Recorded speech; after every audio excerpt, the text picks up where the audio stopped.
Prosecutors presented their case against Hillary Clinton campaign lawyer Michael Sussman. It's a trial that is part of special counsel John Durham's years-long investigation into the Trump-Russia probe opened last week. Prosecutors accuse Sussman of scheming to, quote, inject the FBI into a presidential election by peddling an ultimately unsubstantiated tip about Donald Trump's ties to Russia 8 weeks before the election. Prosecutor Britain Shaw said the lie was part of a bigger plan to create an October surprise right before the election, as well as to use and manipulate the FBI. According to CNN's reporting, Hillary Clinton personally approved her campaign's plans in fall of 2016 to share information with a reporter about an uncorroborated alleged server back channel between Trump and a top Russian bank, her former campaign manager, Robby said in federal court on Friday. So a lot of this, there's two layers of this. There's one, the dirty tricks element of it, and then there's two is the legal element, and they're kind of separate.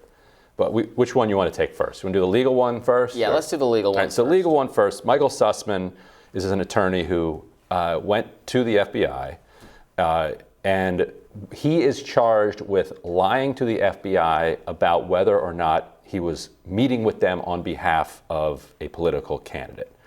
And he claims to this day that he was not, that A, he never said he wasn't, but B, that he thought that there was a crime being committed, that he thought there was legitimate evidence for it, and he wanted the FBI to look into it. Like, that's his claim.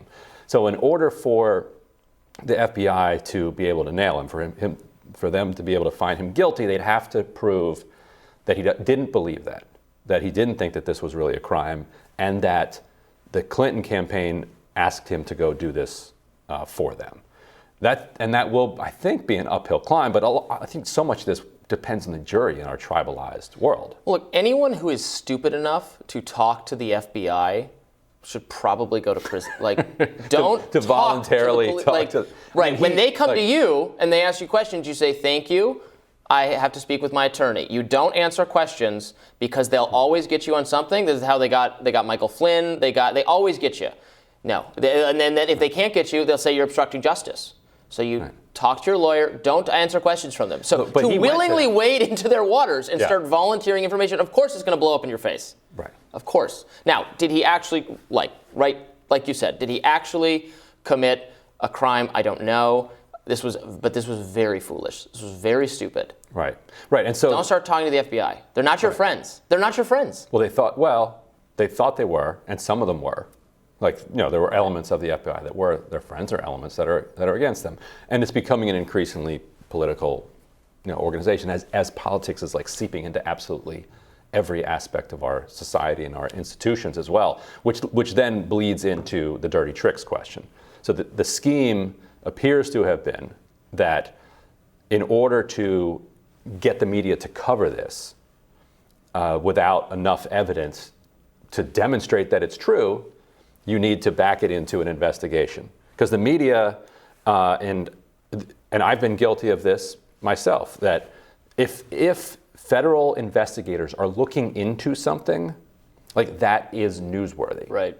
Because whether it's true or not, it could lead to charges, it can upend elections. That is news. And so if you're trying to back into it that way by saying, okay, hey, go poke around on this, and the FBI tells you, okay, we'll read this memo that you sent us, then you go to a reporter and say, hey, FBI is looking into the Trump campaign for these ties, without mentioning the fact that you wrote a memo and handed it to the FBI, and all the FBI did was read your memo. Right, and it's not that they didn't go to the media and say, oh, hey, look, this is being investigated. It did end up getting investigated, but they went to the media and said, oh, you should check this out. Right, they just went straight up and said, and in fact, Robby Mook, the other Robby, said, no, we don't go to the FBI with this. We go to the media with this, and then after there's some kind of story about it, maybe the FBI looks into it, which is correct. But it reveals,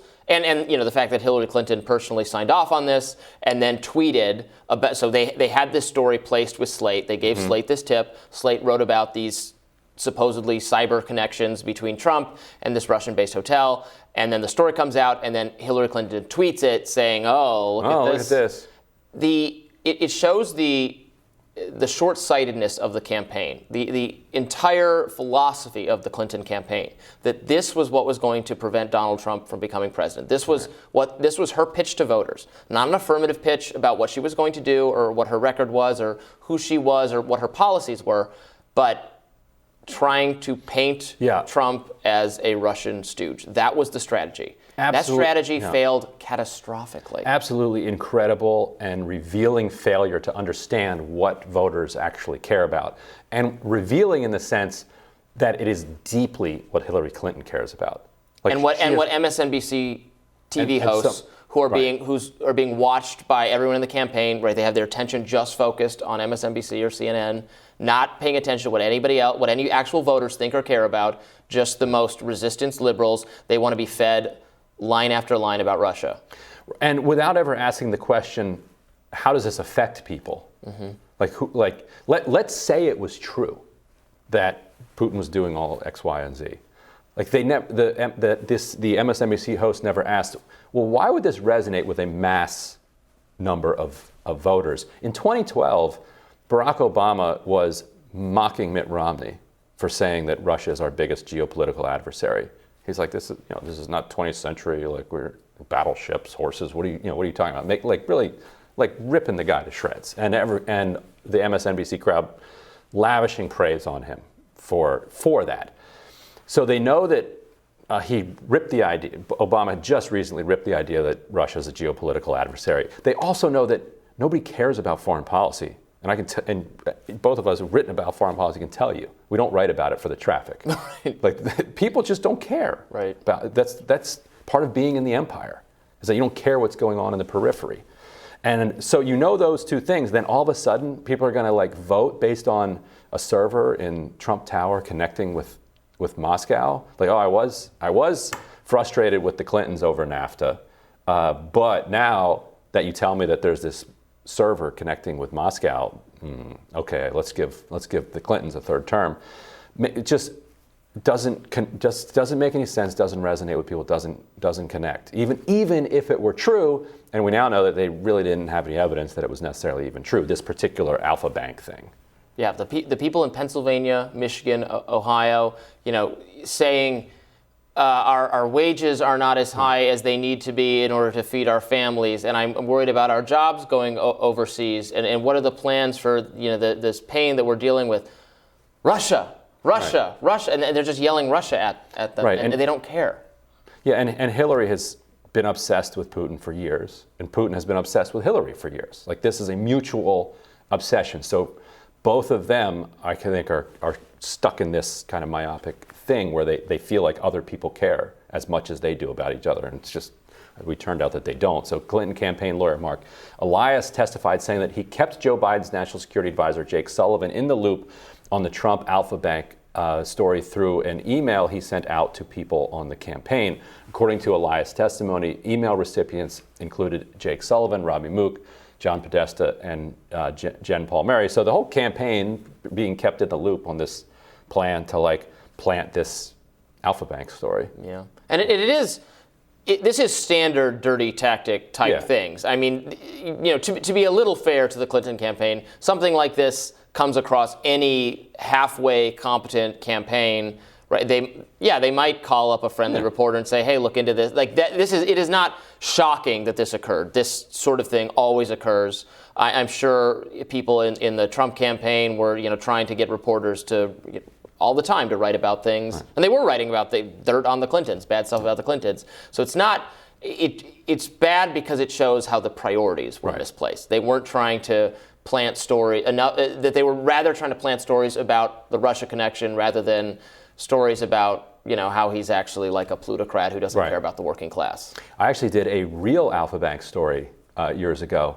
Alpha Bank is in fact a basically Kremlin-connected financial institution in Russia, and I reported, I forget when this was, a couple years before this, that the BGR Group, which is this dark arts kind of Republican lobbying firm that works with dictators and other shady characters around the world, Haley Barbour, founded by Haley Barbour and a couple of other leading Republicans, they were representing Alpha Bank, which was financing Iran's nuclear program at the exact same time that the Republicans were just going to war against Obama over the Iran nuclear deal.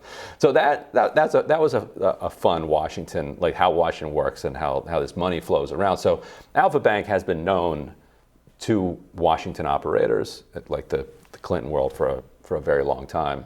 But anyway, it's not the kind of thing that's moving votes. No, it's all dirty, all dirty. We'll have more Rising right after this.